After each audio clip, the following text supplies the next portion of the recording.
कोई भी food business start करना चाहते हैं तो एफएसएसआई रजिस्ट्रेशन बहुत ज़रूरी होती है, क्योंकि इसके रजिस्ट्रेशन मात्र से ही आपको फूड प्रोडक्ट्स बेचने की अनुमति मिलती है। अब बात कर लेते हैं कि एफएसएसआई के लाइसेंस के लिए किस प्रकार रजिस्ट्रेशन किया जाता है ऑनलाइन। तो ऑनलाइन रजिस्टर करने के लिए आपको सबसे पहले foscos.fssi.gov.in में जाना होगा। इस लिंक की जानकारी आपको वीडियो के डिस्क्रिप्शन में दी हुई है, उस पर क्लिक करेंगे तो ये पेज खुल जाएगा। तो ये जो पेज है, ये जो साइट है, ये FSSI food safety and standard authority of India द्वारा दी गई है, जिसमें आप ऑनलाइन रजिस्टर कर सकते हैं न्यू लाइसेंस या रिन्यूअल के लिए। अप्लाई करने के लिए सबसे पहले इस पेज के नीचे आना होगा। यहाँ पे जो नारंगी रंग का डब्बा दिख रहा है, इस पर क्लिक करना होगा। इसमें लिखा हुआ है अप्लाई लाइसेंस और रजिस्ट्रेशन, तो इसको क्लिक कर लेंगे। क्लिक करते ही ये जो सेकंड पेज खुला, इस पेज के नीचे आएंगे। ये जो लाल रंग का डब्बा दिख रहा है, इस लाल रंग के डब्बे को क्लिक करते ही अप्लाई करने का पेज आ जाएगा। तो उससे पहले हम लोग देख लेते हैं कि डॉक्यूमेंट क्या क्या चाहिए। तो यहाँ डॉक्यूमेंट्स रिक्वायर्ड लिखा हुआ है, मीन्स न्यू रजिस्ट्रेशन के लिए क्या क्या डॉक्यूमेंट चाहिए होता है, वो पहले देख लेते हैं। तो इस न्यू रजिस्ट्रेशन पे क्लिक कर लेंगे।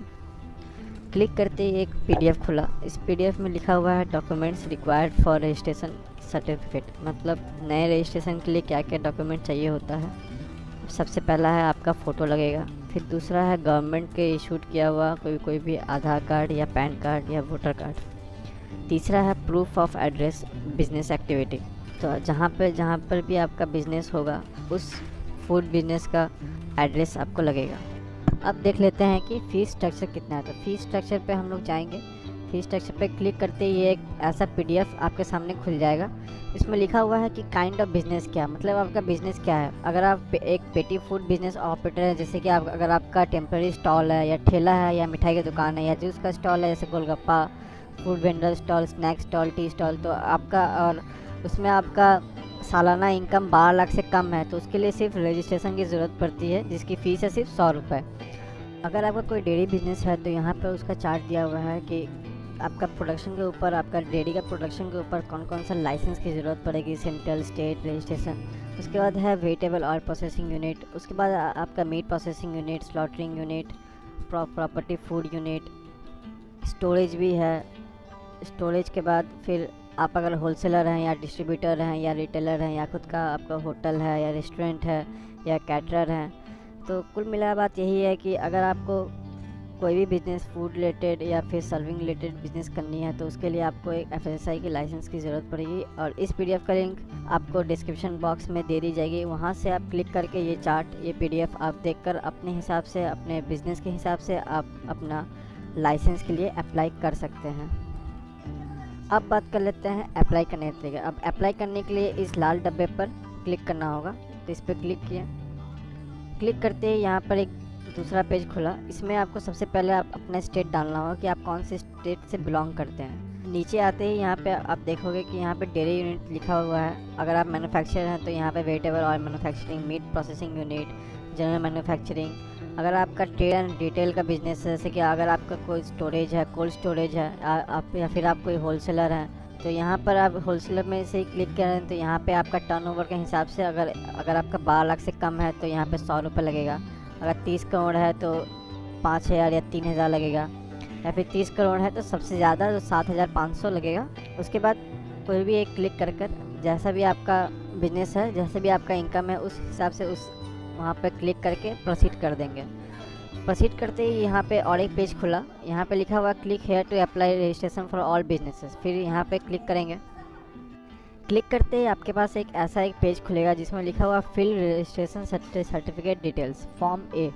उसमें आपका अपना कंपनी का नाम या दुकान का नाम देना होगा, फिर अपना डेजिग्नेशन देना होगा।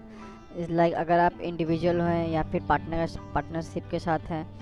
उसके बाद अपना प्रेमाइज या फिर अपना फूड बिजनेस का या दुकान का जो भी आपका बिजनेस है, फूड बिजनेस, उसका एड्रेस देना होगा, प्राइमरी एड्रेस या प्रीमाइज एड्रेस भी कहते हैं इसे।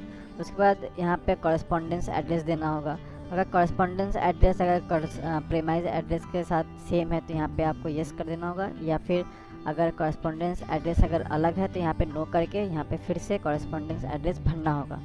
फिर अपना कॉन्टैक्ट डिटेल्स आप दे सकते हैं। अगर आपके पास टेलीफोन नंबर है, टेलीफोन नंबर देंगे, फिर फ़ोन नंबर देंगे, ईमेल एड्रेस देंगे, फिर कॉन्टैक्ट पर्सन का नाम देंगे। उसके बाद फिर नंबर्स ऑफ ईयर, मतलब आप कितने साल के लिए ये लाइसेंस अप्लाई करना चाहते हैं। आप यहाँ पे 1 साल, 2 साल, 3 साल, 4 साल, 5 साल तक आप यहाँ पे अप्लाई कर सकते हैं। उसके बाद अपना details of food items purpose to be manufacture और सोल्ड। उसके बाद यहाँ लिखा हुआ है कि अगर आपको अपना फूड का डिटेल्स यहाँ देना होगा कि आप क्या मैन्युफैक्चर कर रहे हैं या फिर क्या आप बेच रहे हैं। FSN नंबर अगर आपके पास है तो वो भी आप दे सकते हैं। इसका नाम है फूड सेफ्टी मित्र डिटेल्स।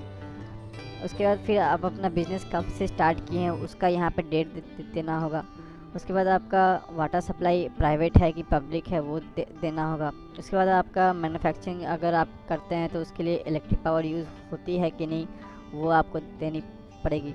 वो देने के बाद फिर आप यहाँ से सेव एंड नेक्स्ट करके आगे बढ़ सकते हैं। सेव एंड नेक्स्ट करने के बाद यहाँ पे आपको साइन अप डिटेल्स फिल करनी होगी। तो प्राइमरी कॉन्टैक्ट डिटेल्स में आप अपना ईमेल आईडी देंगे, फ़ोन नंबर देंगे, और ये ईमेल आईडी या फ़ोन नंबर किसके बिलोंग है। अगर आपके पास है तो सेल्फ देंगे, अगर आपके पेरेंट के पास है तो पेरेंट देंगे, या फिर कोई रिप्रेजेंटेटिव के पास है तो रिप्रेजेंटेटिव देंगे।